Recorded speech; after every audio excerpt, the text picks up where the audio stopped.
Het jy al gewonder wat is die veiligste manier om in 2026 geld te maak? As jy my nog nie ken nie, ek is Melsyn en ek het al aan baie opsies gedink om ekstra geld te maak. En al die goed waarin ek gedink het, doen mense al reeds. En jy weet, as jy ook iets doen wat baie mense al klaar doen, dis soos jy staan nie 'n kans nie. En ek het toe afgekom op 'n geleentheid waar die mark nooit versadig kan word nie.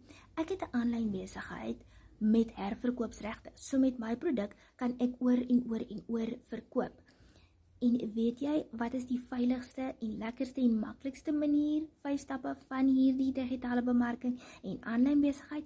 Ek is my eie baas, ek werk net 2 ure, ek koppel my bankrekening aan my website, ek het geen risiko nie, ek het geen maandelikse uitgawes nie, en ek werk van myself vanaf, en weet jy wat, ek verdien in 'n dag se tyd maandelikse salaris. Met een $600 transaksie is dit al klaar R10,000. Wat as jy ook so 'n aanlyn besigheid kan hê en 'n produk kan hê of 'n mark kan hê wat nooit versadig kan word nie en waar jy ekstra geld kan verdien en waar jy nie hoe vaardighede het hê om hierdie te kan doen nie?